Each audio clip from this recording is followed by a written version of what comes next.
Hey everybody, it's Max from the Bermuda podcast. I'm here with Taylor as usual, but I want to check in with you guys and tell you about a little promo that we have going on for Fiesta Day in Ybor City. It is going to be February 21st from 11 a.m. to 6 p.m., shutting down 7th Avenue, and it's free. You can come there and enjoy the different ethnic groups that have built Ybor City and their own cultures as they present themselves. And Taylor, don't we have a little announcement about this too? Yeah, so not only is Max going to be the lector for the day, I'll be reading to you guys, but we're actually going to have a booth set up right in the heart of it, right in the center of it. I'm going to be set up with a tent. I'm going to have all the podcast recording equipment out. I want you to come up. I want you to come hang out with me for a minute. Let's share a drink maybe. And I want to hear your stories. Let me record you and let us put you in a future episode. Let's talk about your stories with Ybor. Tell me about the time that you met someone crazy, or you got stupid drunk and woke up with somebody you shouldn't have. You know, I want to hear it all. So yeah, and the cool thing about it is, I mean, if you've ever been on the other side of this listening and you thought, oh, I got something to tell you about that story, write that stuff down, bring it to us. We'll edit it up for you so you sound nice and smooth. Don't worry about coughing or sneezing on the mic. It'll be all right. But we will clean it every time somebody leaves. Anyways, come to Fiesta Day, February 21st, 11 a.m., 6 p.m. Free admission. Come on down. Bring the whole family too. This is going to be food, music, art, everything you can think of. It's a huge event. This is the 79th Fiesta Day. Yes, and a march of the flags from every culture of Ybor City. Everybody out there that you know in Ybor City or is involved will be there. So you be there too. All right. Thank you guys. See you then. See ya.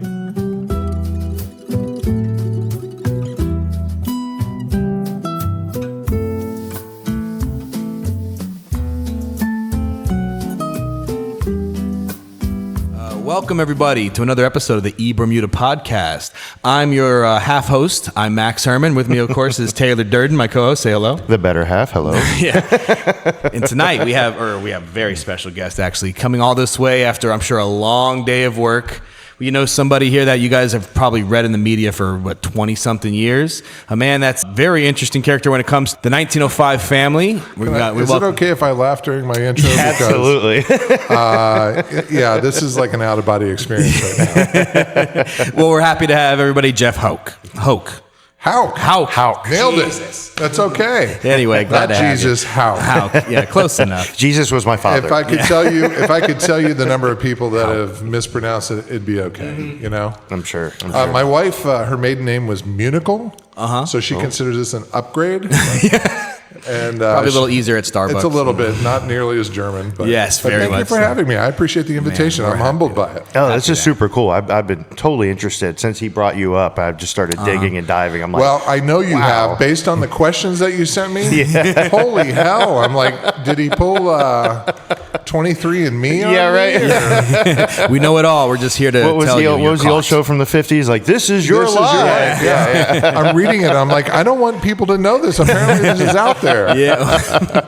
It's amazing what's on the internet. So, you know. Shockingly, I put it all on there myself. Yeah, I should have done that. Well, let's talk about that. You got your voice pretty early, but I want to know, you're not a Tampa native.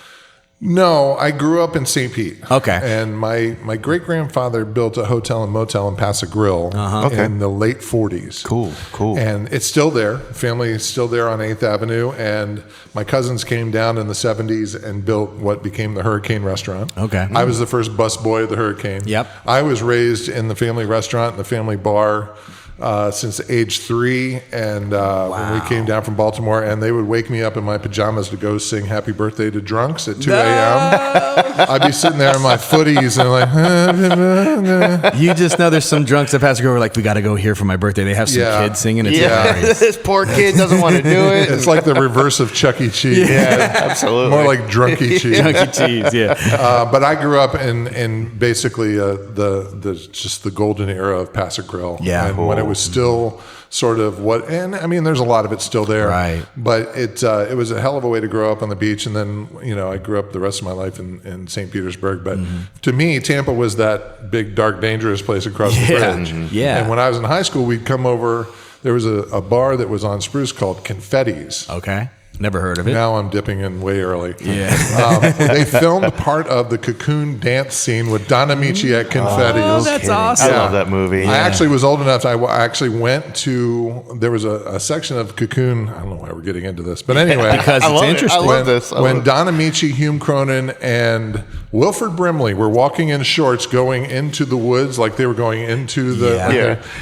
They walked right past me at this retirement home, and I was like, this is fun. But anyway, they weird experience. Yeah, and my grandmother, who was a hostess and a server at the Hilton on St. Pete Beach, had Ron Howard as. Wow. They stayed there for them. So like it's just.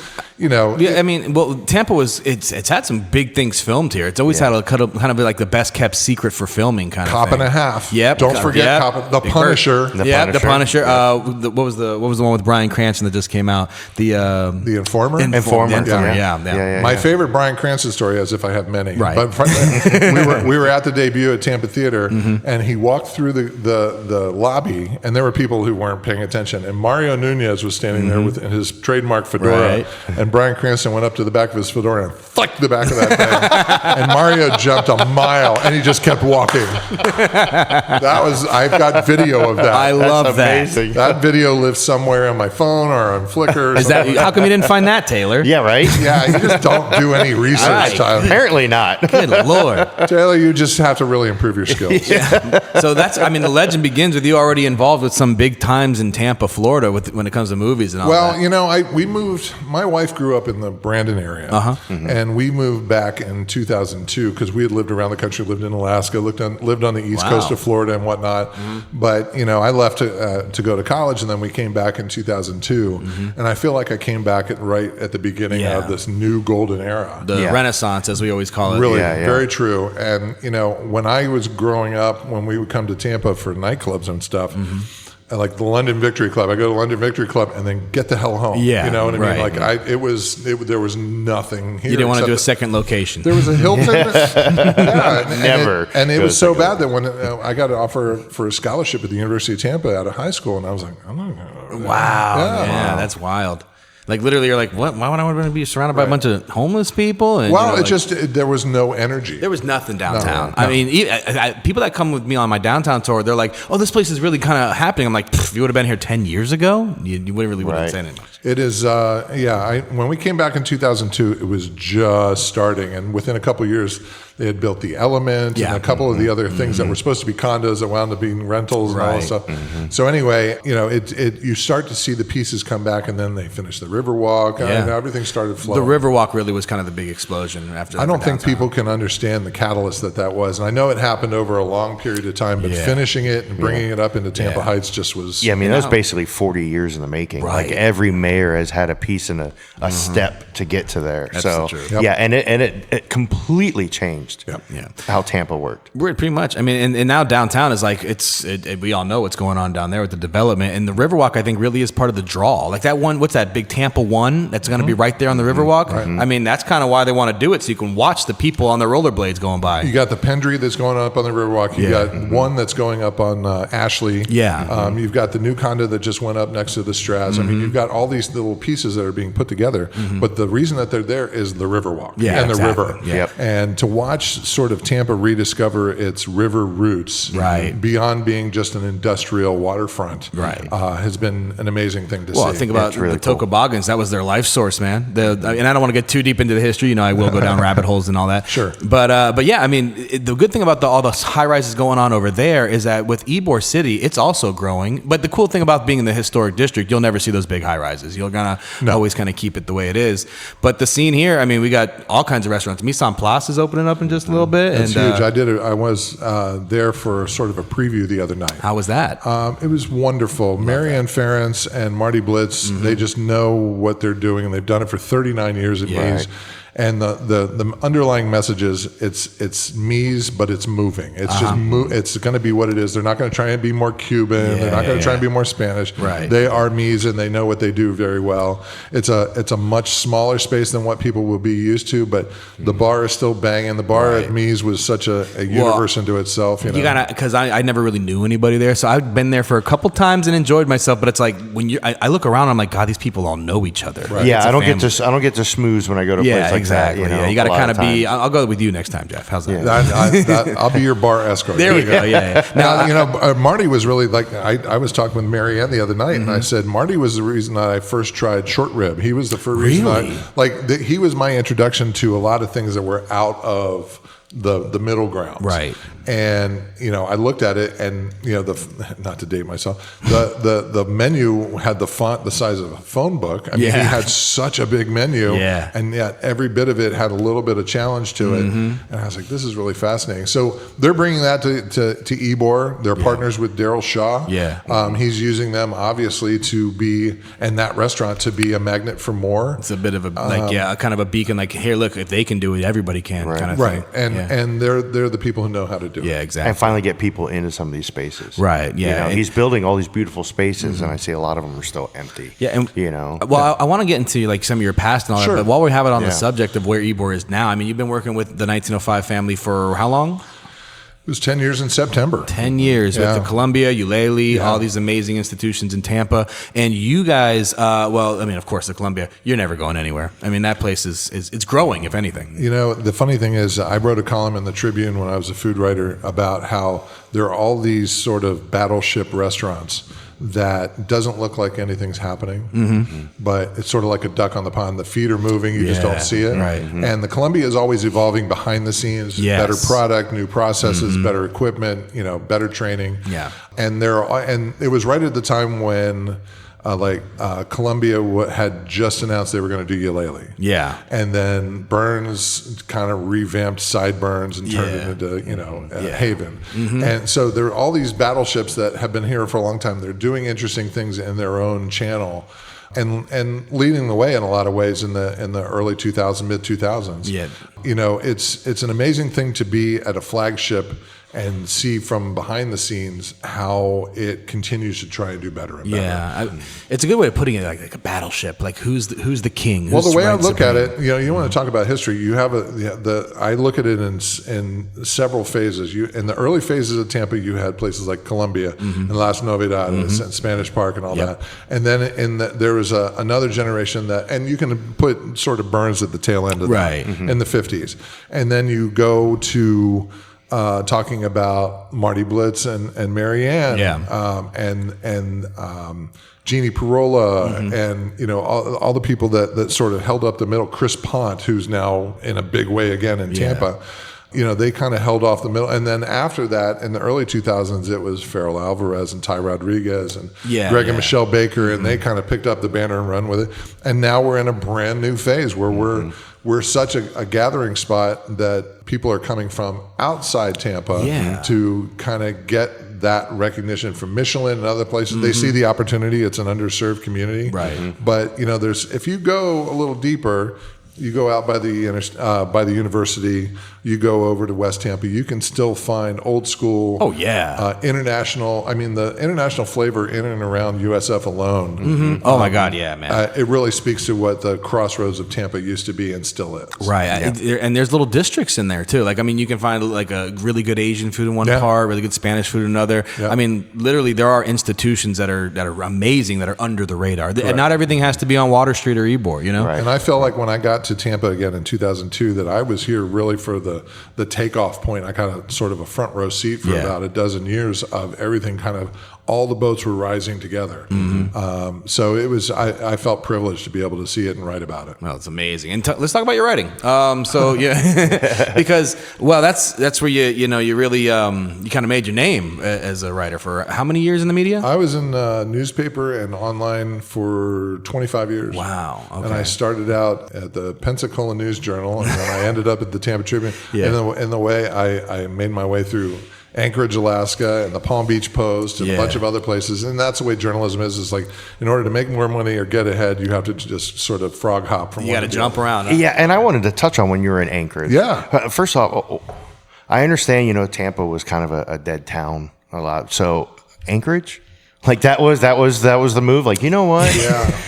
Let's I'm go scared all the to way go. up there. Yeah. I had never been any farther west than Pensacola. That's hilarious. And I noticed that you were like, I was in East Florida and in Alaska. I'm like, well, that's kind of the opposite. I had never been any farther west than Pensacola, and I had never seen snow fall. Wow. I had been in snow, but never snowfall. Right. And when I got on the plane in Tampa to go to Anchorage, it was 85, and when I got off the plane, it was minus 15. And it was 2 days later. And I was wearing what I think politely you could call a white denim Michael Jackson jacket. I was under-equipped and rubber-soled Nike shoes. Yeah, no, you're dead in the water. And there are a million ways to die in Alaska, and those are two of them. Bad jackets and bad footwear. Bad shoes, yeah. But that's where the job was. And, I was recruited from an old professor of mine to go up there and cover. The average age at the time was 26. Okay.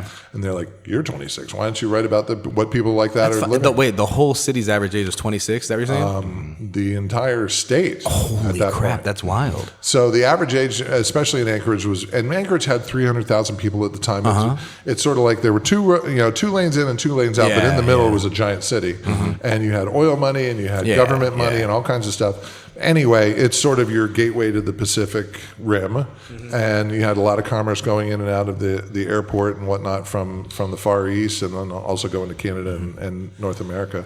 But it was that's where the job was. And I had proposed to my wife 2 days before I got the job offer, and I said, "There's a chance I might get offered a job." And she's like, "Okay." And when I got the job offer, I go, "Listen, now that you've said yes, you can say no." And she's like, "No, let's go." Yeah. And my wife could be on the surface of the sun and still say, "Is there a window open?" So she was unbelievably brave and patient. Yeah. And we were there for about 3 years, and I got to cover everything under the sun. I covered the Iditarod sled. The Iditarod Trail sled dog race. I covered the anniversary of the Exxon Valdez oil spill. I was going to say, what was it like covering that? It was. That was a big event growing up. I was in the courtroom when Joe Hazelwood was acquitted. Wow. He walked right past me. That's wild. And we were literally a block and a half from the courthouse, and like, "Hey, Joe's, the verdict's down. Anybody want to go?" And we literally walked over like we were going to watch a poker game. Right. Yeah. And Joe walked right past me, and Joe walked right out, and I was like, "Oh, I just saw history." That was literally history. And then when I for the anniversary of the spill, I was assigned for about 2 weeks to go around all around Prince William Sound. And go from village to village of Cordova and a little native village that was the closest to the reef, which was called Tititlik. And they were subsistence hunters, and they were watching oil come up and ruin their beaches. And the 30-foot tides you'd clean a beach one day, and the 30-foot tides would lift everything up and go put it back on the beach the next day. It was really kind of covering that. And at one point, I have a photo I'll show you. It's a bald eagle carcass. Oh God! That the DEP guy wearing his pretty good neon symbol for orange what's going bodysuit is holding it up, and I'm like, okay, well, there's your visual impact. Right, exactly. Yeah. And it's it's recovered and whatnot now. The Prince William Sound proved to be more resilient than a lot of people thought. Yeah. But it got in the way of a lot of subsistence lives. I got to imagine it's probably still in effect somehow. You know what? It's the food chain. Right. That's what I mean. Yeah. It might not be showing up as big gobs now, but it's sort of like the BP oil spill in Florida. In the Gulf. Yeah. It dissipated to some degree, but that there's still remnants in some parts. But anyway, Alaska was the big adventure, and it was next to marrying my wife, it was the second best decision I ever made because it paved the way for the rest of my life. You got to have some. That's got to really create. For lack of a better term, some balls when it comes to journalism. When you're involved with some of that stuff. Well, we were in a competitive. It was sort of like the way the Tampa Bay Times and the Tampa Tribune were. It was a competitive news environment, and there weren't many newspaper wars left. Right. So all I had to do was go to my editor and say, "Hey, this guy's going to Fairbanks on my beat. Go get a ticket. Go." So I got to cover the biggest state in the country. That's cool. From tip to tip, and pretty much anything you could think of, you could do. I was on the Bering Sea at the end of the Iditarod and it was minus 70 with a minus 90 wind chill. It was so cold that everybody who was in the finish chute, their breath crystallized on my paper pad and my pencil wouldn't write. That's At 2 a.m. And we're waiting for the last mush to come in. I'm like, okay, I have to commit all this to memory. And then the next day, back before there was Airbnb, they didn't have enough hotels. The next day, the guy whose house we were staying at took me out on a sled on the Norton Sound, 2 miles out. And he goes, here, hold this. I'm like, what's this? And it was his rifle. And he goes, keep an eye out. I go, for what? And he goes, for polar bears. Polar bear. You're on a different planet now, man. There's monsters. And he pulls up a crab trap and he starts harvesting the crab. And literally standing on the Norton Sound. That's the best tasting crab in the fucking world. It's phenomenal, yeah. But he's like, okay, so here's the thing. Polar bears, they take scoops of ice in their paw and they cover up their nose so you can't see them coming. And I'm like, literally losing my mind out there. But it's those kind of things, these kind of extreme of conditions. All white everywhere. I would have been scared out of my If socks, you ever man. see, there's a YouTube guy who just quit, but his name is Luke, and he does Outdoor Boys. Okay. You look it up on YouTube. I will. That is the closest that, since I've been in Alaska, what it really feels like to live there and be out in the outdoors and on the extreme conditions. That's insane, man. That's lucky you get to come back to paradise. Yeah. So did you I had a problem when I came back. Really? Because you come back and it's all flat land. And I had to fall in love with Florida again. Yeah. And there was a period in which I realized I was just in a pissy mood, and I was like, I need to rediscover what's special. Does anybody else have the Everglades? The only time anybody has ever left a planet and walked on another planet, they left from Florida. Yeah. Does everybody have a Disney? Does everybody have the Keys? Does everybody? You can go down the list. And I got to do it all and sort of fall in love with it again, and fall in love with the Tampa Bay area again because it's spectacular. As I like to say, Miami's Miami, Orlando's Orlando, but Tampa is still Florida. Yeah. It's a good way to put it. And it still has that heart, and the heart is Ybor City. Yeah, and that's how I've always told people about it too. I mean, I've always thought that Ybor was like the best kept secret in the South. The secret's kind of out now, but like a lot of people come this way and they're like, dude, I would have drove through this little town and thought it was cool, and had no idea what it really means. Without Ybor City, Tampa is a very nice place on the water. Right, exactly. But Ybor is the absolute soul of the place, and it still looks like it used to, even though some of it's been knocked down and some of it's changing. It's always been an evolving neighborhood, but it is still the soul of what Tampa's essence is. Absolutely. Now, on that note of like your travels through Florida, are there any stories specifically that like stick out? Like I think me and you were kind of chatting a little bit at that bakery, Tico's Bakery, and you mentioned to me about, what was it, a chili bordello? So when I was at I am intrigued. So when I was at the Tribune, we had what they call the morgue, which is all of the printed photos that they had used in the newspapers for years and years and years. Right. I wonder where all those are, because I could look at those. I believe that they're still in the possession of the Tampa Bay Times because they bought the Tribune. But there's been some talk about them going to the History Center and whatnot. That'd be great. But all the printed photos and then all the news clips were put in files alphabetically or by subject or whatever. Anyway, I realized that our morgue was not being well cared for from a mechanical standpoint, and that it like was sometimes working something. I'm like, I got to get stuff out of here before it drops dead. Right. So I found a whole file that just said restaurants, and I just scanned all the photos and uploaded them to Flickr because I was a big fan of the Tampa Bay, Florida Memory Project. I found that Flickr account. Yeah, that's what I mean. This is what I'm talking about. I'm worried about what you know. I found that Flickr account. So I created something called the Tampa Bay Restaurant Memory Project or something like that. Yeah. Anyway, and there were just so many great photos in there. There really were. You have, there was a place in Lakeland called Joanne's Chili Bordello. Love that. And the photo is of a woman, now everybody's rushing to Flickr. There's a photo of a woman wearing like white lingerie and I saw that picture. No way. Yeah, I'll show you this photo. Please. So anyway. That's what that was. She's wearing. We got to get her on the podcast. I don't think she looks the same. No, probably not. No. I understand your ambition. But I'm like, when I looked at it, it was like, because I also in that file was like a family photo of somebody at Hooters. Yeah. And the Hooters photo was a year earlier than what Chili Bordello was. And I'm like, I remember when Hooters gave away to melons and balls and all these like, There was a time that debauchery was very big around Florida. Yeah. Well, it was Florida and people were half dressed most of the year. Yeah, exactly. So might as well get your tits out and give me something fried. That's your quote, not mine. And then enter Redner's Hot Dog Girls down Candy Beach.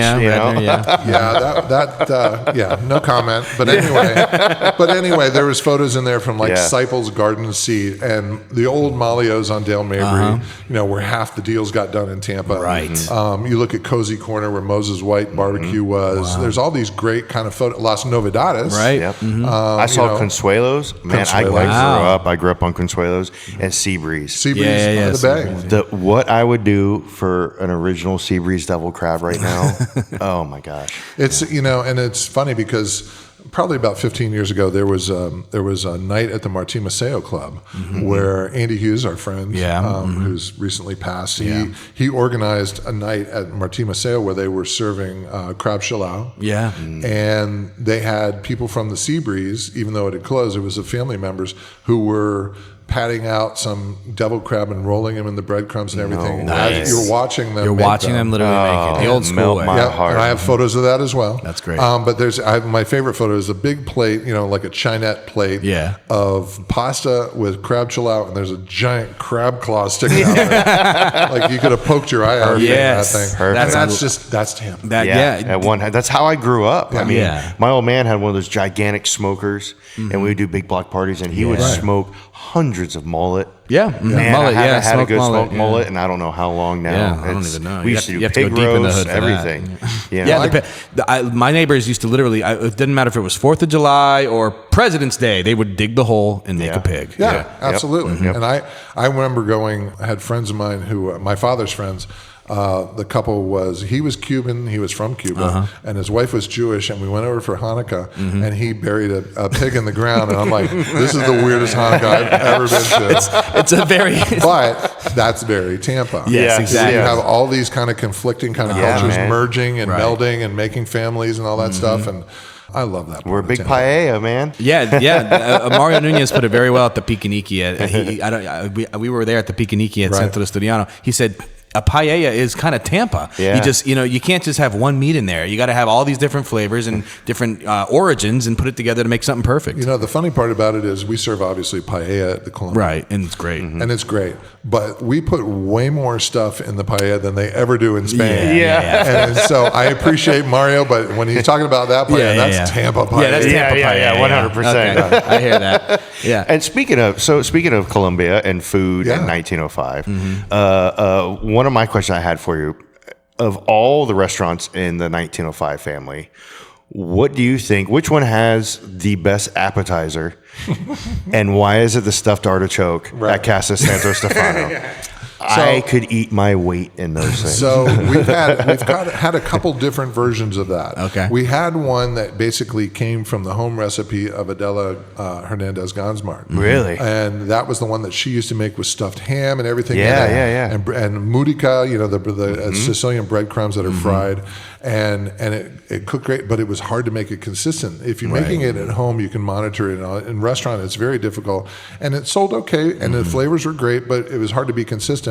Richard Gansmart last year went to Rome and found the Roman version of it, which is a much different treatment of it. It's still stuffed, but it's a lot easier to eat, and it's a lot easier to make it consistency. And if you haven't had it yet, I haven't had it yet.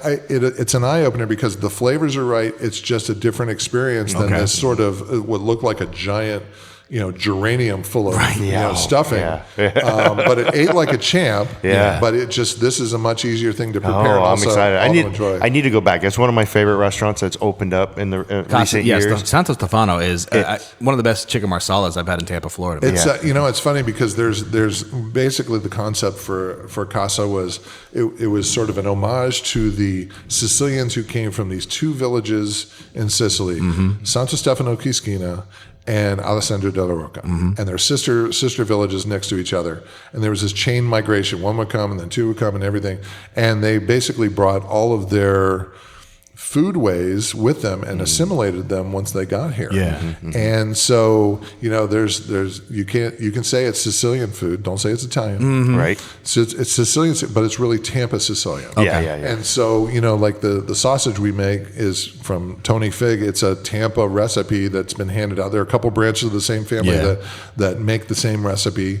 It's really kind of like time travel in a way. It's the story of people like the Gallardos who came here and opened their Florida, sunny Florida dairy. Yeah. It's the the people that made the sausage and the barber shops and everything, all the Sicilian contributions here. There's a wedding photo of Santo Trafficante in the corner with his wife Josephine, who he called Juju. Yeah. And Santo, look him up, people. Yeah. Santo would eat two places: his home or the Columbia. He was friends with the Gonzmars, so they didn't do business. He was friends with them, but he, and it's because he had digestive issues. His wife would make him a minestra every day, different minestra. Okay. That was kind of soothing, and his family gave minestra. Explain that. I'm sorry. It's sort of like a very, very, very thin, like a vegetable broth or a vegetable-based broth. Okay. And his family gave us the recipe of Juju's minestra. And That's when we cool. opened, we had it, but nobody knew what minestra was. Yeah. And, it didn't last. But it's that kind of pride of heritage that when we opened Casa, it brought all. I said anybody with a vowel at the end of their name came out of the woodwork and gave us photos. All the photos that you see there are authentically. A lot of people I talk to, like my photo's there. Or I have. It is Tampa's Sicilian family photo album, and we're constantly getting people who are sending us their things. Oh, we did man, oral, that's beautiful. I wasn't aware of that. We did Actual oral legit photos. I recorded oral histories with people like the Felita family and whatnot. So anyway, it's. I love all the appetizers there equally to bring it back to food. Yeah. The Prosecco shrimp. Oh, I've never had it. I don't think I had those. Child, please. Yes, we cook Next it. Christmas party. And it comes in like a little skillet, and it kind of bubbles and everything. Anything that comes out of a little skillet like that, I love it. Yeah, and then I think that their calamari is you can't touch anything. But they just all their appetizers are great. I love it. It's a hell of a thing to work for a company that you're incredibly proud of. Everything on every menu. I was expecting no matter what you said, I was going to love it, and that's true. Because, everything that I've had at either the Columbia or Casa Santo Stefano, every appetizer especially is incredible. Yeah, and we've got the Drinkeria now that has a new rooftop over the I haven't outdoor been patio. there yet. And we're still putting the finishing touches on it. It's an entire game changer because you can just sit there and you've got this beautiful covering, and then here comes the sunset right over Ybor City. Nobody has a vantage point like that. That's true. And it's such a special. We had our son and his fiance, who's now his wife. We had their wedding rehearsal dinner there. Nice. And it just because they wanted the most Tampa wedding they could have. They got married at the River Center on the river. Yep. They had their rehearsal at Santo, and that wasn't my choice. That was theirs. I love that. And we had cigars made at J.C. Newman with their pictures on them. Oh, that's sweet. Cool. He had amazing. a Buccaneers groom's cake. It was It looked like a Buccaneers. I have to send you the photo of it. It's literally 2 feet tall and it looks like a Buccaneers ship, like the ship that's in the end That's zone. pretty cool. And on the bottom, the artist Shayla Daniels said, "A pirate's wife for me." I love a good pun. All right. Well, the cool thing about what I heard about all that, the Gonzmarts, like you said, he went to Rome, and the Gonzmarts, they tend to do that. They go overseas and bring back like artwork and recipes, and that's pretty impressive to do. But I'm sure working in like this environment of, lavish lifestyle, the spectacle of the building is as good as the food. What brought you to be kind of fascinated with the bodegas of Tampa, Florida? Yeah, so 'Cause that's the opposite side of the spectrum. now when I was writing full-time food stories, I always liked to write the story that was sort of like obvious, but nobody was writing it. Yeah. That's not to pat myself on the back; it's just my own curiosity. And a couple years ago, I realized nobody ever writes about convenience stores, and convenience stores have their own little universe among them. And I was particularly interested in. Well, actually, I wrote a column at the time in the Tribune about how there was this, great arms race for Thorntons and Wawa. And they were invading, and they were starting to push out the little guys. Yeah. Right. Well, they're not pushing them out in places where there's a food desert. And those convenience stores and those bodegas are still serving those neighborhoods. And the only thing that they have on their shelves is exactly what sells because they don't have a lot of room to spare. Right, exactly. And they will put literally hard-boiled eggs and salt packets on the counter next to the cashier.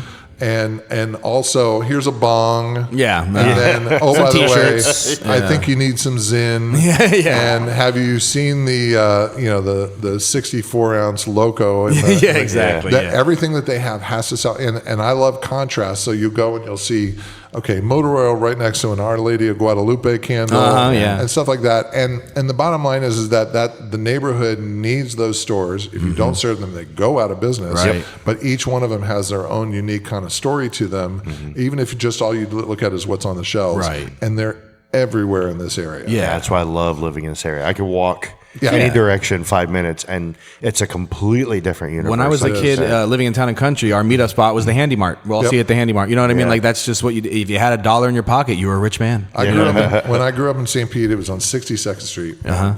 And there was a 7-Eleven on Central Avenue, and there was a short stop over on 64th.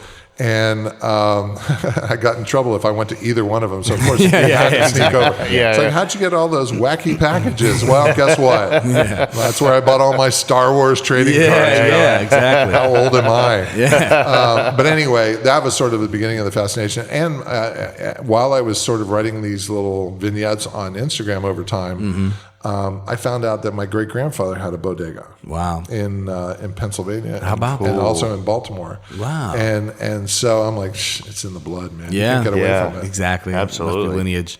Yeah. Well, I mean, of course, all the things that come and go. And also, the funny thing about a bodega, and I've been to many of them, they always say, we have the best Cuban sandwich in town. All of them. There's a place, if you go out on 98, heading out between Seffner and Plant City, they say, okay, hold on, write this down. It says more than 1 million Cuban sandwiches sold. Like McDonald's. So I went in one time, this is years ago. I went in one time I was coming back from Orlando. I go, you sold more than 1 million sandwiches, huh? And they're like, what? They didn't even remember their own sign.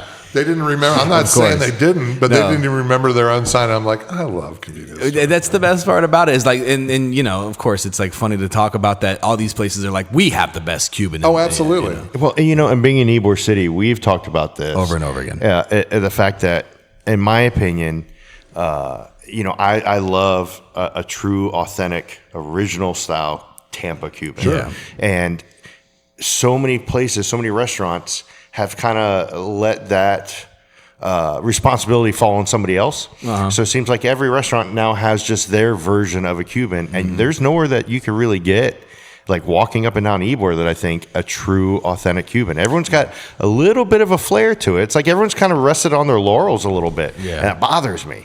And I tell you what, one of the best Cubans I've ever had, speaking of bodegas, was in Thenona Sassa off 301, one of the little gas stations on the side of the road. I was doing some work on for a guy at a race shop, and every morning I go up there and I stopped in. I was like, I'm going to grab one of these Cubans, and it was perfect. Wow, it's absolutely perfect. There's something about the Cuban sandwich that's experiential, right? I look at the Colombia's Cuban as the OG. Yeah, it's like that's like time travel. Simple, to me. Same recipe for more than a century. Yeah, just the classic. Yep. And then I love to see the variations. It's. When I say it's experiential, I have a friend of mine named Drew who was an Army Ranger. He invaded every country from 1989 until 1995. Anyway, he claims that the best Cuban he ever had was at a BP station at 2 a.m. coming back from a concert it's at the situational. amphitheater. Yeah. And I said, you're not wrong. Right. Yeah. Whatever it is to you is whatever it is to you. Yeah. I understand how everybody fights over who has the best so and whatnot. crazy. Yeah. But I can tell you, last weekend, there's a butcher out in Lithia on State Road 39. And my wife and I went and got some stuff. And she ordered a classic Cuban. It was great. And then there was a roast beef Cuban. I'm like, I've never had a roast beef Cuban before. Never heard and of he this. made a roast beef Cuban. Yeah. And it's from a butcher, so you know the meat's fresh. Yeah. And I'm like, boy, I really don't hate this. This is awesome. Yeah. And it was great. He wasn't claiming it was supposed to be this or not. Right. But basically, when I see all the variations, what I come back to is the appeal of the Cuban is it is this magical combination of crispy, salty, sweet, creamy, pickly, mustardy, crunchy.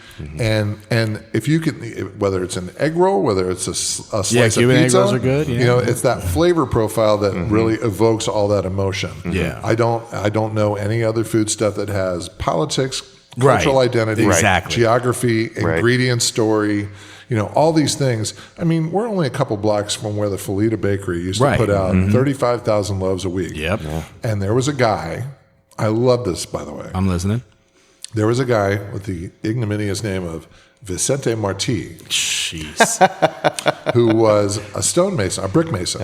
In Ybor City. In Ybor City. And when the nitwits would clean the ovens before they were cold, they would mop them out and the tiles would break. And they called Vicente. Well, if you have to wait all that time until your ovens go cold to fix them, you're losing production time. Yeah.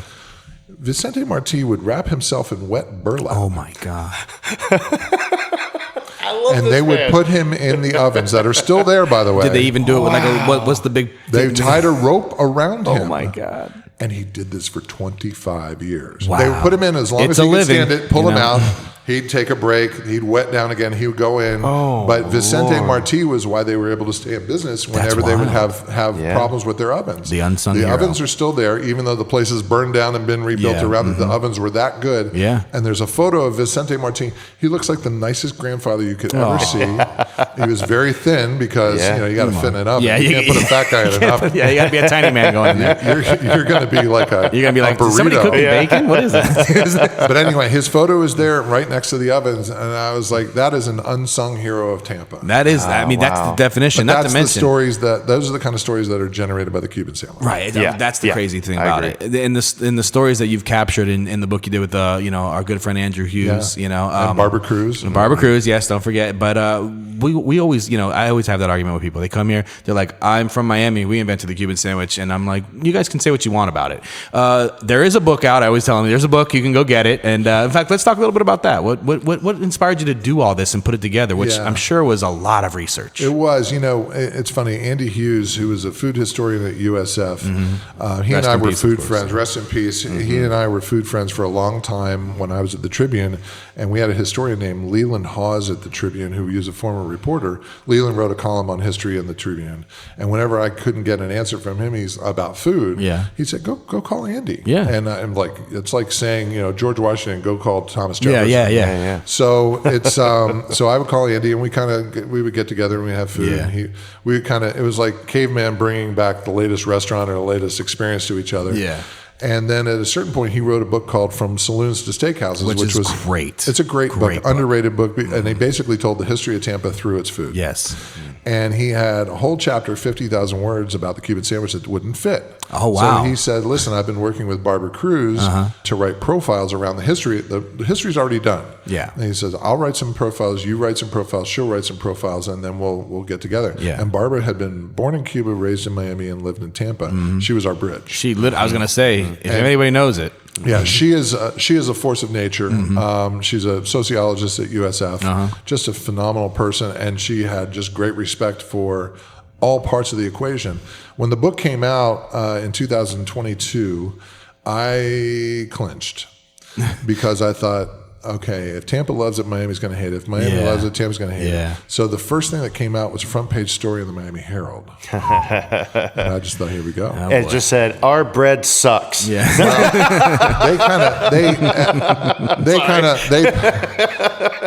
Not every headline has to be true. What I usually say is Miami didn't invent the Cuban; they invented a Cuban. Yes. That's true. So, and it's as relevant as ours is, Right. but it means a different thing to a different place. Right. But they wrote a front page story, and then they wrote an editorial about the book. Oh. And then they had me on a podcast, and I just thought Tampa's going to hate us. Oh, wow. And then we came to Tampa, and the Times did a front page story, and then this, and then we were in the New York Times. And basically, what I found out is, in a dispute between cities about who did the thing, we basically said, neither of you had the first one. Right. Cuba had the first one. It was Right. called a mixto. It was even Right. called Mixto, yeah. It was even called the mixto for the first 20 or so years on the Columbia's menu. Oh, really? And so when it didn't become, it's like what's the food in China? It's food. It's Yeah, not Chinese. exactly. Right. And so it wasn't until the Anglos of South Tampa decided they were going to Call it the feel Cuban. safe enough. I want that Cuban sandwich. Yeah. So anyway, the whole point is that Tampa found the parts of it that it was proud of. Miami found the parts that it was proud of. And nobody who really wanted to have a logical argument read it at all. They were just proud that there was a book. Exactly. Yeah. Right. But I can tell you, we went down to the Miami Book Fair, and it was. I remember it being just Andy and I were signing books, and it was a drenched night. We did a panel, and we signed the books, and a woman walked up. She probably looked, oh gosh, maybe 6 foot tall. Maybe she was 42 pounds. I mean, she was a supermodel, and she was wearing these high heels despite the rain. And she came over and she asked us to sign the book that she had bought, and she goes, I've never had a Cuban. Oh. And I was like, oh. And she's like, yeah, I was really fascinated by it. And I can't wait to try my first Cuban. That's and I thought, incredible. think about that. Right. Yeah. She heard the story, and the story was what led her to the food. And I'm like, there's just something magical about that sandwich. You can talk about hot dogs. You can talk about cheese steaks. You can talk about pizza. I think the only thing that comes close is either coffee or whiskey for having all of those different elements of history and cultural conflict and all this stuff. But nobody ever got pulled over for a DUI for having a Cuban. Although I've had some pretty good ones where I'm like, I need a nap after this. No, I'm not saying that I didn't. Each Cuban should have a sleep number. Yeah, exactly. But it's just such a fascinating food article, and it's just so endemic to where we live. Well, it even got up to like New York City was talking about your book and stuff like that. I saw a comic book with Andy Hughes. So the New York Times assigned an artist to come to Tampa and interview us. We sat actually at La Segunda Cafe over on Kennedy. Right. And he interviewed Andy and I, and he did a full-page comic treatment of the story of the Cuban sandwich. Oh, I saw that. Yeah, it was cool. And again, it never ceased to amaze me how it sort of was captured in different ways. Yeah. There was, Andy's research. Andy wouldn't print anything that he couldn't find. He wasn't going to print just sort of somebody said. And he did find, an ad in New York long before Tampa that said, Cuban sandwiches. Well, that doesn't necessarily mean it was the Cuban. Oh, yeah. It might have been something else. Right. But, the Miami Herald picked up on it, and the Tampa Bay Times picked up on it and said, it started in New York. No, that's not what we're saying. See, that's but we did journalism. find ads for sandwiches in Miami that said a kosher Cuban sandwich. We're like, well, that's unlikely. Yeah. No, this is long before. We're like, that's not true. Yeah. Interesting. And then we also found some that had salami on it. But in Miami. In Miami. But the thing that we keep going back to is in Cuba, when it was the mixto, it was literally a mixture of whatever you had. Right. And it might be, usually it was like bread, cheese, mustard, pickle, and then a protein. Right. If you have more than one protein, you were rich. Right. But it had salchichon, which is a Spanish sausage. So there's a history of having other things other than what you think the actual strict definition is. So it's funny enough that so now, of course, like the traditional Cuban, it's on paper. It's the salami, it's the pork, it's the pickles, it's the mustard, it's the bread, it's the cheese, of course. The ham. But the ham. Don't forget the ham. Shout out to the Spaniards. But I mean, that of course was like how it became the Cuban sandwich that we all know and love. The Cuban sandwich that people fell in love with, the formula that everybody knows today, was born in Tampa. Yeah. Okay. And that emerged from the mixto. Yes. But there was a period of time up until the 80s that it was common to have turkey on it. And that was not seen as blasphemy. There was turkey on it in Cuba. Yeah. And I didn't know that. So, the cool thing is, as much as I thought I knew about the Cuban, I had to relearn everything because of all the great research that Andy and Barbara did. Barbara helped; she's bilingual, so she was able to help with some of the Spanish archives, things that she found. And Andy traced it all the way back to bocadillas in Spain. Oh wow! Not necessarily Cubans, but it was like the whole tradition. The whole tradition of things served on. There's bread. no wrong way to have it. I know there's people that get all up in arms. I'm going to disagree with you with that because I recently had one that from a very beloved establishment that had disappeared and came back. I know exactly which one you're talking about. I know what you're talking about. And I got it. I was so excited because I was like, man, I wasn't really in Ybor like that when they existed. I'm going to get one. This is going to be great. I took one bite and I went, is this Miracle Whip? Oh, no. It was Miracle Whip. Are you serious? And So- See, okay, maybe there is a wrong way to Either do that it. or the mayo had turned because it was a Could be little that too too, tangy. but But I was like, this mayo is. on the Cuban is kind of like, that's almost like that. Well, it's mayo on was- like a Reuben sandwich. I'm telling Can't you, do that. it was Miracle Whip, and I couldn't even finish it. And I've never not finished a Cuban. Yeah. Let's put it this way. I am not a strict constructionist. Yeah. Right. I've had it with lettuce and tomato on it. Yeah, and yeah, all that yeah, stuff. that's fine. But yeah, It's a good sandwich still. It's a great sandwich. I went to Cacciatore and Sons today. They were making it with onions and peppers and stuff Right. on it. You know, it's like Yeah, fun. man, Yeah. you So, Yeah. so there's that variety, but if you're talking about what the essence of it is, that's it. And you don't want to get in the way. A lot of people don't understand that, they'll say, oh, that Cuban sandwich is dry without it. No, not if you prepare the roast pork properly. That's what I was just about to Not say. if you prepare all the other elements properly. It's just, you have to do it, it's a methodical thing. At the Columbia, about 15 years ago, if not longer, Richard Gonsmart went back to the drawing board because somebody told him that it was not a good sandwich anymore. And what he realized is that over generations, they had taken so many shortcuts for economic reasons, or, expediency. He went back and he spent $35,000 reinventing the sandwich. Wow. And they told him, you can't do it. You're not going to be able to do it. We started making our ham ourselves, glazing it and scoring it and everything. We roasted the pork, mojo marinated ourselves. All that. We imported the salami from Europe with the black peppercorns in it. And everybody said, you can't afford it, you can't afford it. And it wound up being 8 cents more. And he goes, what are we talking about? Yeah, come on. And it's a better sandwich. I will say the Cuban there is fantastic. Yeah. I don't when I equate getting a Cuban Ebor, it's a walk up spot. Right, like yeah. where can I totally get like I'm a tourist, I come off a boat, where can I do a walk up spot and grab a Cuban, kind of thing. And you get Columbia Cafe. Columbia Cafe. Yeah. That one's a little easier to get it out in and out. But the half and half combo, everybody's asked like, what's a good lunch here? Go to half and half. Yeah. It's hard to beat that. And, it's funny because in doing the research, like I interviewed the folks at Versailles in Miami, and that's another two. They only started in the 1970s on Cayocho in Miami. Oh. And what they do, which is fascinating to me, is they press it open faced. Oh, that's weird. Really? Which speeds up the melting process and caramelizes. Brilliant. And then they turn it over and like finish it with the press on the. Yeah. But to your point about the Miami bread, Miami bread is like a thin eggshell bread that you have to press it to get it as crispy as Tampa's is. Whereas whether or not you press it or not, the Tampa Cuban with the La Segunda bread is crispy onto, and not everybody digs having it pressed. We serve it the way everybody wants it. But it's, the bread is the differentiator. Everybody wants to argue about salami. It's the bread. People drive up here for the La Segunda bread. Like I look at Miami bread, it's like angel food cake bread. It's so much air. It's very light. Yeah, it's just a weird. I'm not a big fan. You end up wearing most of it. Yeah. There's a place called Sanguich de Miami, and it's on Cayocho in Miami. They do as OG as it gets, where they make their almost everything themselves, but it's still that bread. What's funny to me is nobody fights over a breakfast Cuban. That's funny. Right. Doesn't matter, because that's a perfect sandwich. Yeah. I will knock you down if you start taking down. Breakfast Cubans, it helps the liver. It helps the soul. Yes. I will eat a breakfast Cuban all day long. Yeah. Oh, yeah. For any meal. Yeah. Well, 100%. Back in the day, the original breakfast of Ybor City was Cuban bread and cafe con leche. Dip it right in and keep eating. That's what I do on Sundays. And that's funny because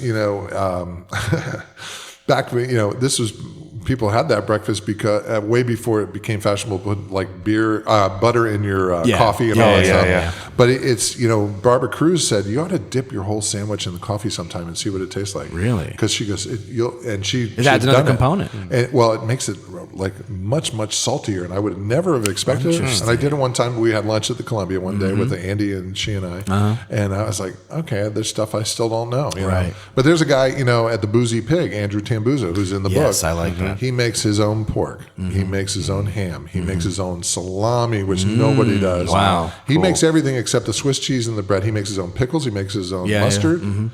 That to me is a commitment. Dedication. He even, to guarantee the quality of the pork that he serves in his butcher shop and his restaurant, he bought a pig farm. Whoa! All right. Talk about badass. Yeah, that's pretty cool. I bet that's an amazing. So he calls it a mixto. He doesn't call it a Cuban because he's part Cuban and part Sicilian, and people have an expectation when you have a Cuban. That's how regimented it is. But he is just a complete. When you know what the pig is eating before you are, when you can control. That's exactly what I mean. Yeah. And he said it took him about 4 years to come to the recipe that he felt like. And he also said, the guys in the back, if they cut it in properly and it's not on a bias or a slant, if it doesn't poke the back of your throat when you try and eat it, you go, don't send it out. I'll eat it. 100%. Yeah. And I've seen people, it's funny when at the Columbia you see people and they'll eat the pointy end because that's sort of intuitive. But sometimes they'll eat the blunt end of it. And I'm like, oh, okay. I saw a young girl, she could have probably been 10, and she ate it like a harmonica. I almost knocked it out. There's no wrong way. I don't think it would be proper for me to knock that sandwich out of a young girl's mouth, but You're eating it like corn on the cob. That's not how you do it. That's how I eat my string cheese though, too. It's like this from ain't the Kansas, side. okay? Yeah. Come on.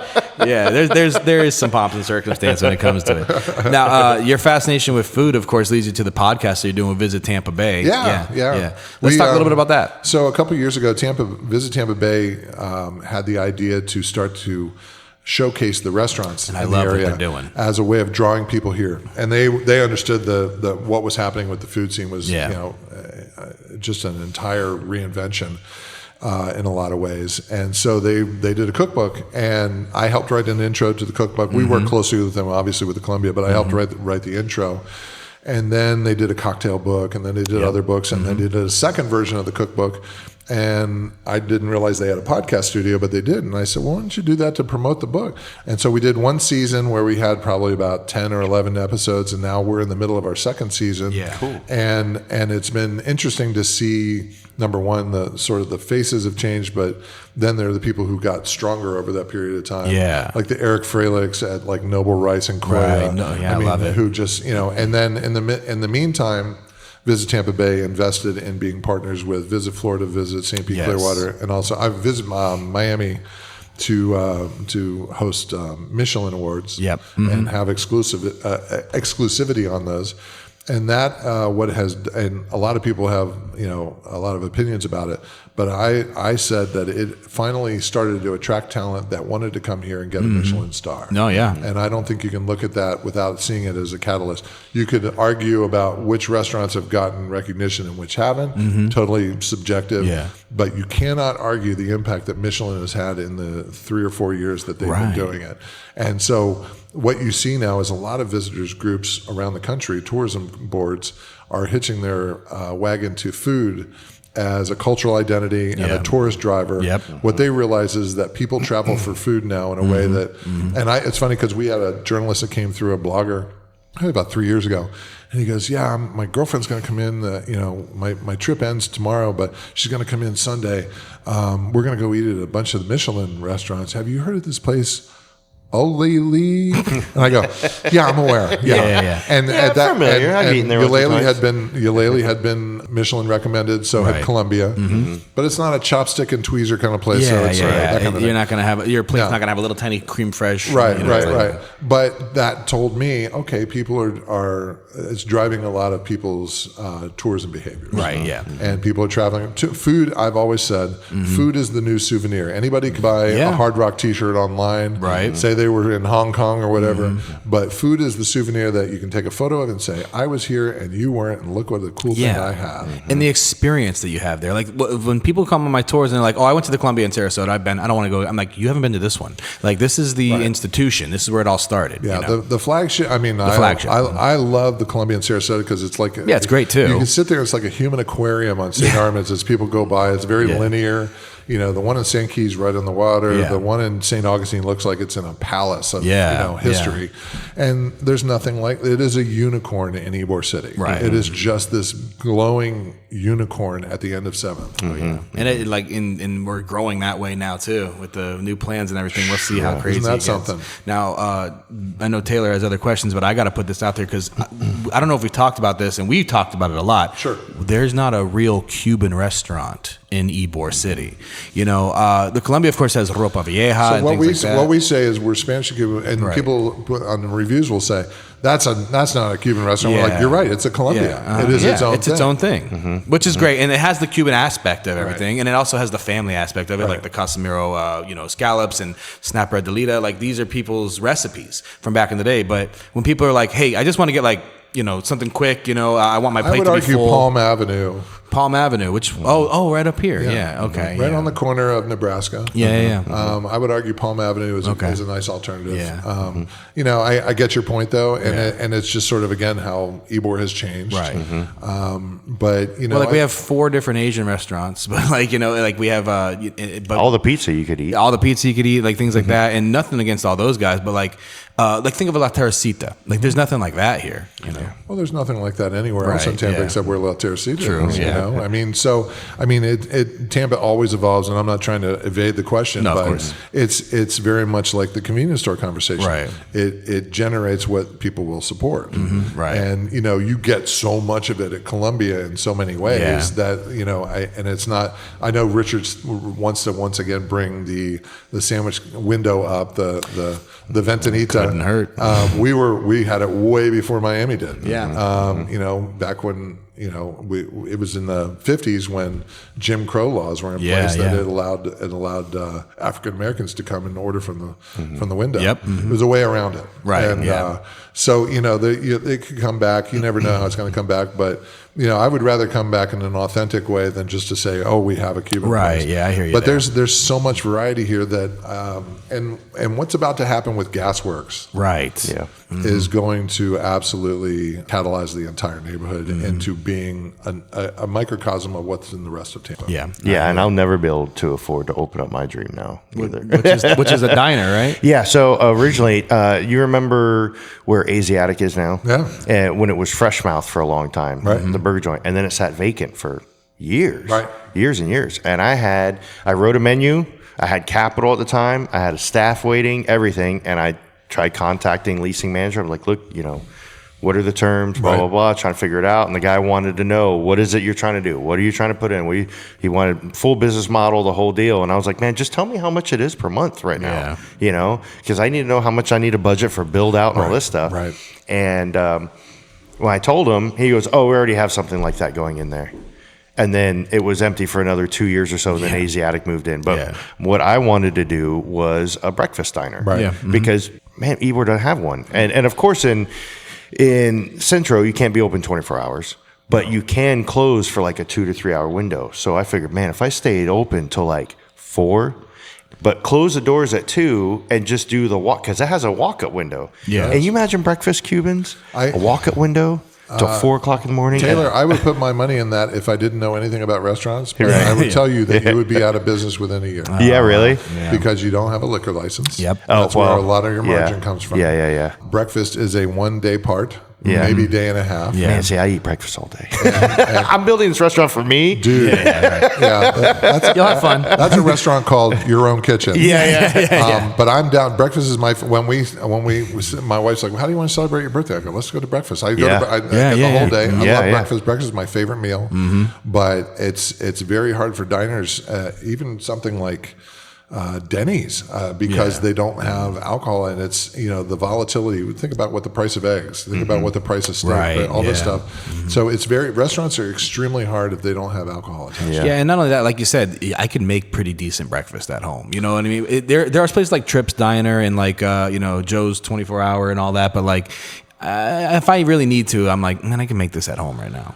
And then these days, breakfast from a lot of people is a can of Monster. Right, So, behaviors are changing and everything like that. Admittedly, this was like 11 years ago. Yeah. But, Admittedly, it's still a great idea. Yeah, I wanted to do it so bad and like reopen at 6 and then have coffee and because I know, man, when I leave, especially when I was working at Ybor and you leave your shift and you're walking home, I'm like, man, I would kill for Right. a sausage, egg, and cheese on Cuban bread right now. You get a lot of the hospitality workers, the bartenders and all. They would probably do that, but Yeah, if you put up a little breakfast stand in the Tiny Tap in South Tampa, you'd probably be killing it. Yeah, probably. Well, I originally I wanted to walk up the pizza window next to the Italian club. That'd be perfect. Yeah, Well, it's funny because over the weekend I went out. I think I mentioned the roast beef Cuban. Right. It's a butcher shop that we've been going through for 20 years. A guy named Rick Shirley and his son. Logan just opened up a coffee bar in the butcher shop. Nice. Oh, really cool. And it's his father's way of letting him get his feet wet so he doesn't have to expend capital to do all this stuff. Yeah. He's making, he had Lego My Espresso, kind of a novelty drink with and he did the espresso pour with a pat of butter in it. Yeah. Really? And then he topped it with a Lego waffle with syrup and whipped cream and everything. And I'm like, that's the dream. You put a thing inside a thing, and it's cool. Yeah. And agree. it's so hard to do restaurants. I'm sure. I mean, I have obviously no basis in it. I've been a mechanic for 30 years. I'm like, I'm going to open a restaurant. It'd be great. I would never want to own a restaurant. And I mean, like you said, luckily the Columbia and stuff like that, these are institutions, and Ulele is amazing. And of course. it is. I mean, talking to people at the Columbia, they're like, it was kind of tough starting out with Casa Santo Stefano, but now at least they got their legs under them. No, it is. And, we're 100 yards away from the 600-pound gorilla of Columbia. Exactly, You think about the generations of behaviors that have been set in stone, like, we'll go to lunch, we'll go to the Columbia. Everybody. And so, people drive here for the Columbia. Right. And Casa is a bet on the future. Yeah. As much as it's a bet on could see now, that. it's a bet on the future because all that stuff that Daryl Shaw just over in announced East this week, Ybor. guess what? Yeah. They're going to need a place to eat. Right. And they're going to attract other places. I mean, think about El Puerto. El Puerto's sitting right in the catbird seat. By far my favorite restaurant in Ybor City right now is El Puerto. I almost want to not talk about it so we can gatekeep it. I know. I eat I there. look at that place, and that's its own unicorn unto itself. It could only exist there. Right. Yeah, just off the beaten path, right in the middle of all the casitas. A block away, how many taco places have gone in and out of that place? Right. Yeah. And El Puerto has just been itself. It hasn't tried to be two El Puertos or three El Puertos. It belongs in Ybor, and it should stay there forever. I agree. I eat there once a month at a minimum. I love that You place. can't get steak. And I ate there with Andy Hughes one time. And I got this giant steak and eggs and hanging off your plate. And the sausage and everything. And it's just like my pancreas was crying. Right. And I was like so happy. Man. And it's the best so chimichurri in town. And I've started riding my bike now, in between downtown and Ybor, Nice. and to get to meetings and stuff. And I go by El Puerto just to smell it. By. Just give me an order of sweetbreads. Yep. Yeah. Just give me the sweetbread. It's the best I've ever had of anywhere I've been. I agree. I love it. Can't go I mean, wrong. we've lost so many great institutions here too over the years. Like, I was a huge fan of Laughing Cat when it was around. Me too. Like original when it was itty bitty Laughing Cat. Yep. Man, that gorgonzola stuffed fillet that they had was But unbearably good. without Laughing Cat, when they moved, Yeah. you wouldn't have had Jamison B. Bread House. Yeah. Right. Yeah, which I love now. They used the kitchen when they weren't using the kitchen. Yeah. And that gave them their entree to kind of serve all the cool kids with bread and pastries in the area. And now they're at Dojo. Yeah. I mean, that's all. Those are the stuff inside of stuff stories that I love. Yeah. Everybody's got an origin story. And I love their stuff. Yeah. Oh my gosh. Incredible stuff. That's like Our kids are Willy Wonka. Our kids Yeah, are best friends too. So I talk to them all the time. That's cool. Yeah. Would I pay $60 for a panettone from there? Hell yeah. Yeah, absolutely. I did it. Treat Man, yourself to it. I went to their house once, and they had made this vegan focaccia bread with peppers and stuff in it, and I almost ate the entire thing. I've always it's So been good. my contention that you can't be a bad person to make good food, and you can taste how good Jason and Jamie are, and the love that they have for their child, and just the love of what they do, and they're so precise about what they do. That to me is the new Tampa. Yeah. I can't say enough about it. And family institutions like that, Flan Factory and stuff like that. I mean, these are people that they have heart in it. You can taste it. Listen, what happened to Seminole Heights in the mid 2000s is happening right now in Nebraska. Yes, and it's building up all the way north and south between sort of Encore and going up to 275, and it'll go beyond. But what's about to pour all over it with people at Gasworks is going to accelerate everything in that corridor. Yeah, people are making bets for the future. Yeah, big time. And Retro House. Have you been to Retro House? Literally, I'm drinking their tea right now. Yeah, I went there tonight for a coffee, and Corinne and her husband, they're great people, and they have their experience up with the coffee shop up by USF. felicitous. Okay. But yeah, we had just great food there when we did stop in a couple months ago. Yeah, pretty good. Yeah, well, go ahead. And now, given all that's going on, like we call it the whole renaissance of all this, how is that going to play into? I saw that you just got elected to be the new chair of the Tampa Downtown Partnership. You are crawling through you're like my LinkedIn. Yeah, buddy. So, well, I found this because I'm like, well, how does this dude? Yeah, where do you get the time? Have time to do anything? Because I've got it pulled up right here. I mean, you're already a board member on the Friends of Tampa Riverwalk, correct? Friends of Tampa Union Station, Keep going, and the Ybor City Historical Society, just to name a couple. Well done. So. Are there any boards? Like, can I come up with something for you to join? So it's amazing. Just to explain a little bit, and I don't want to bore the crap out of anybody who's still listening. So one of the great responsibilities and the honors that I have is representing the Gosmar family. Yeah. And so we have a restaurant at the Columbia Cafe at the Tampa Bay History Center downtown, and we have it at the other end of the Riverwalk at Ulele. Downtown. They actually expanded the boundaries of downtown because Ulele was so popular. I don't know if people know that. No, I did not The know partnership expanded its boundaries and could you please be? And we're like, sure. Yeah. So we had already been a member of the partnership. And then when the man who hired me, Michael Kilgore, who was chief marketing officer, when he retired, I stepped up onto the board, and then it just sort of evolved to it. And I fell in love with downtown as much as I did with Ybor. Now, I can't believe that I get to work in Ybor. Yeah.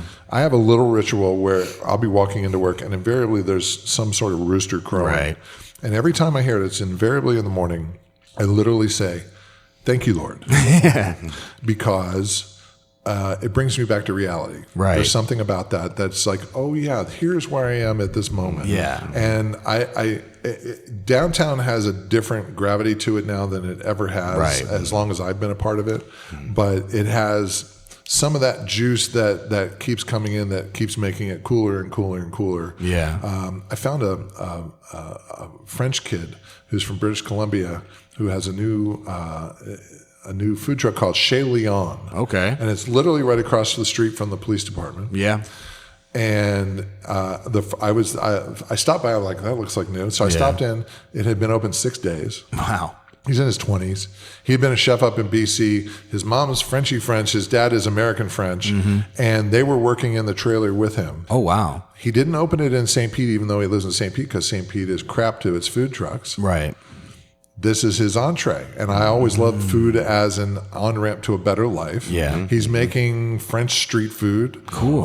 Croque monsieur and smothered fries and all kind of beef bourguignon and all that stuff. I'm going to have to check it out. Exactly. So anyway, my point is that the funkiness of Ybor is not just Ybor. It can be found in other places, and you find it through its food, and it's in abundance in downtown.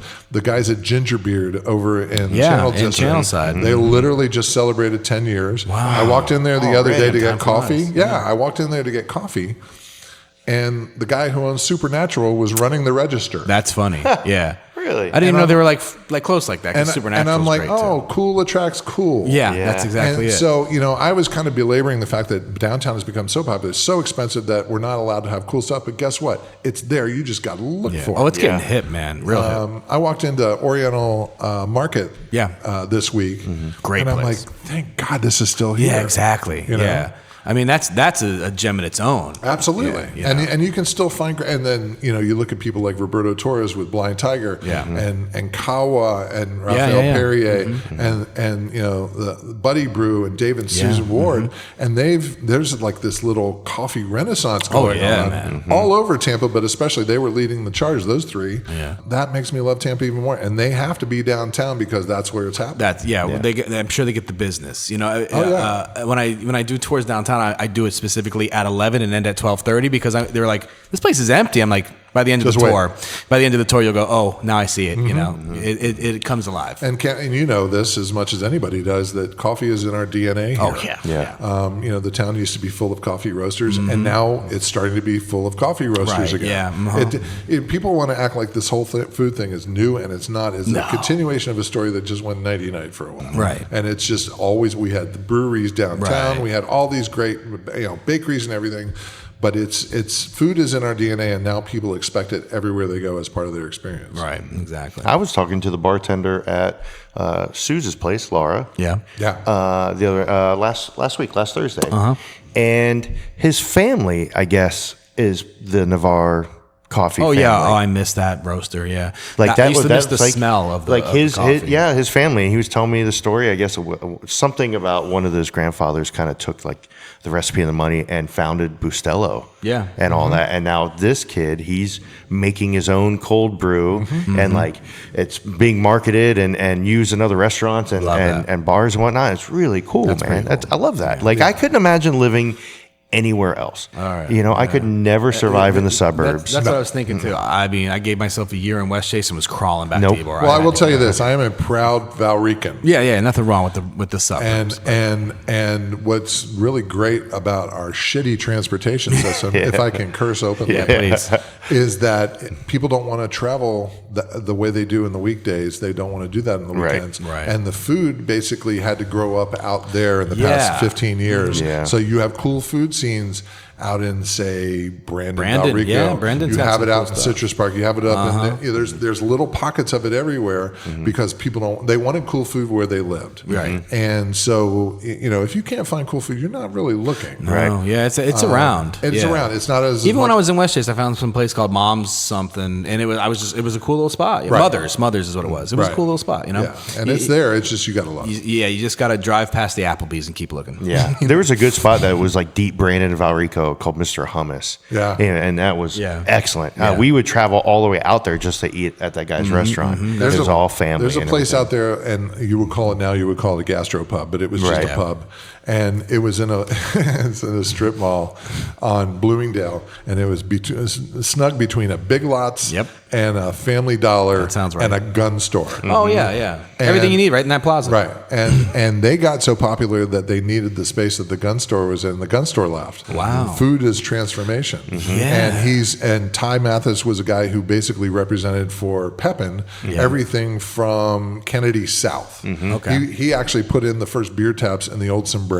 Oh, wow. And he basically cashed out, made the gastropub of his dreams, and he's got his static menu on one side, and then he's got literally an entirely new menu every day. You talk about teas, That's right? Yeah, no, Teas? it's called Stein and Vine. Oh, Stein and Vine. Stein I'm and sorry. Vine, yeah. Well, yeah, it used to be. Okay, so I'm sorry. a brand new menu every day though. Okay, That's I'm sorry. Brand new menu. Yeah, I'm That's sorry. crazy. At Stein and Vine, he does have the reason why I say teas is because he is in the location. I grew up. I'm originally South of Gandy kid. Yeah. We moved to Brandon when I was young because the crime and all that junk. Yeah. I graduated from Brandon, and I would go down. I lived right off Kings Avenue, so Kings and Bloomingdale, Yeah, I where know Stein and where that Vine is, is. yeah. Yeah. That used to be called Tees Pub, and that's where my head originally went to. That's 'cause funny. I would go in there all the time.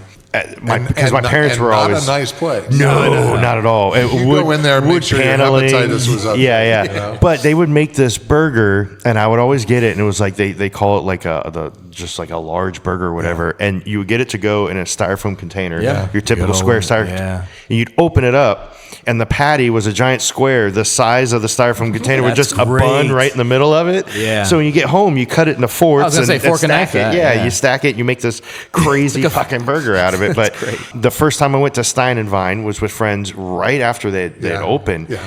And we're driving. I'm like, we're going to Tees Pub. Are you kidding me? And then we went. I was like, what is Stein and Vine? Yeah. It's like a peanut butter and jelly burger.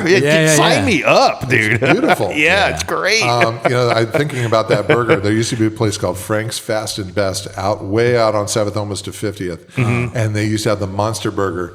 And they used to literally almost have like a snow shovel. Yeah, man. It was great. And it was literally bigger than my head. That's amazing. And I would take people and I would baptize them there. Yeah. They would come out like, in a hushed silence, like they'd been to like just happened? meat church or something, just Found religion, greasy yeah. and But anyway, you talk about no Cuban food. If you go out 7th a little bit farther out there, there's some little just past La Gaceta and all that. Yeah, all yeah. those places out there. There's still some places, but it's very, very different. I'm a big fan of going up Armenia. I like more of the Central American, That's where it is. South American. I usually tell people you want really good, that to me is now the Latin quarter of Yeah, of it's Peruvian food, Yeah. the Mexican, some of the Colombian, best food I've ever had in my life. We go to to LCPX, LXP, Cafe all the time. My wife like knows everybody there because she goes so often. Yeah. And they have an amazing breakfast. La Pequeña, La Parada, all these places. Yeah. It's just Taqueria Mia Mexico was the first place I ever had menudo. Oh, nice. yeah. You never forget that. Yeah, you don't forget your first. That'll leave a scar on your soul.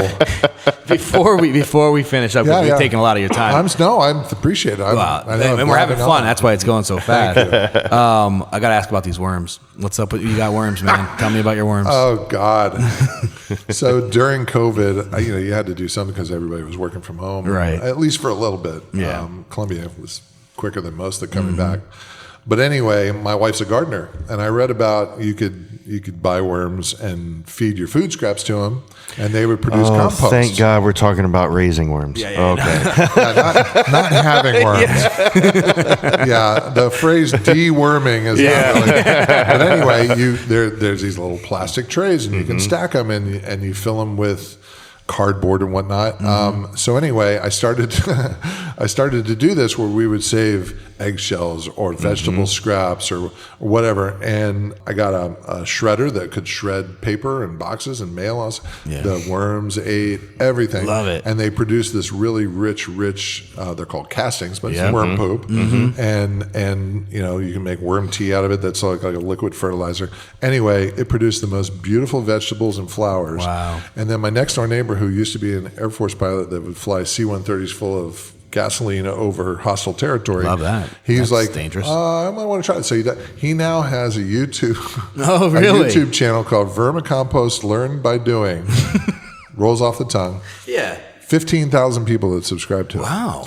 He's made like a little side career in retirement. Yeah. So anyway, the whole thing, this is a niche thing. But the best part is that I can grind I can put all of my Amazon boxes through the shredder. Right, yeah. The worms eat the Amazon boxes. I'm going to have to talk to you about this because it's funny you mentioned this. This is something my wife has been bugging me about for a long time, is growing, because she read about growing worms in 5-gallon bucket, like tiered bucket There's setups. all kinds of DIY ways to do it. And we have a basement under the house, so she's like, we could grow it in the basement. Like, it's dark. Yeah, it's not like it's ganja or anything. Yeah, right.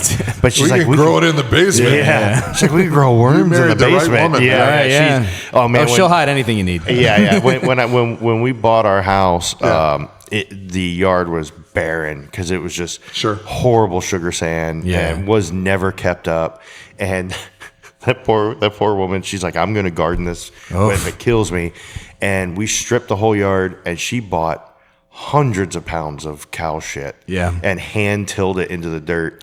Our whole, and like I'm kind of in the hood, right? And you would pull up like around the corner, and it smelled like, remember like the in the 90s, like the Progress Village area when all the cow fields were out there, and they would hit you that waft every morning. That's what every time, and you knew the neighbors had a feeling they knew where it was coming from, but didn't want to say anything. So the good thing about the little worm towers, they're called vermi huts. I like you can this. look them up. I like this. For $50, you can buy a vermi hut, and it's basically like 3 or 4 trays stacked on each other. There's no aroma. Yeah. There's no bugs. Yeah. And basically what you do is you just kind of cover it up with the shredded cardboard and maybe some coconut core or whatever.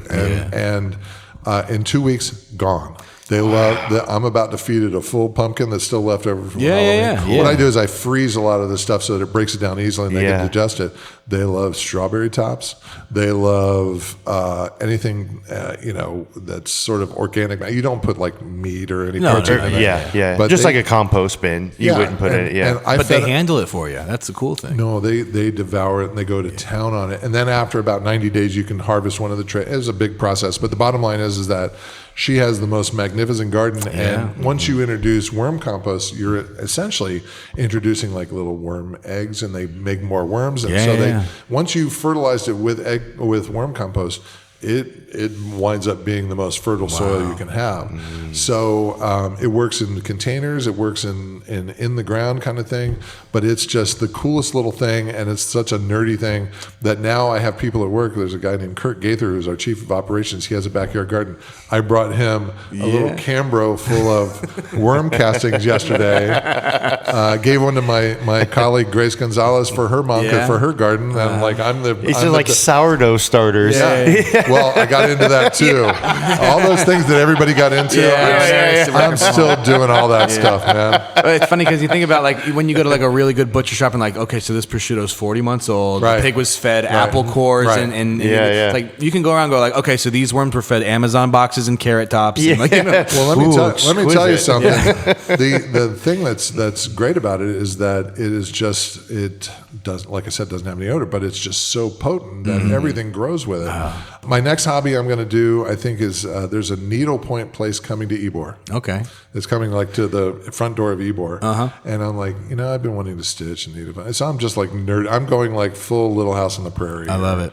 But you're going back in time. It's just, it's just fun to get your hands dirty. Yeah, I love it. All right, so anything else to add? Yeah, with all your spare time, of course. With all your spare time. Maybe there's a worm board. I don't know. All right, we're starting that right out of your basement. All right, well, Jeff Houck, thank you so much for coming this way. Thank you, Max. Thanks. Yes, it was really a pleasure having you. And I mean, we can't wait to go see you at the Columbia and Casa Santo. And you got to get me into Mise en Place. Get me at that bar, will you? I will, and we'll go do some eating adventures. Oh, please. Yeah, I love it. Mm-hmm. All right, thanks so much. Anything else to add, Taylor? No, just as usual, you can listen to us at ebormutapodcast.com. Make sure you send in your listener letters so we can read more of your crazy antics. One more thing. Tell them the name of your podcast because I don't think you mentioned it.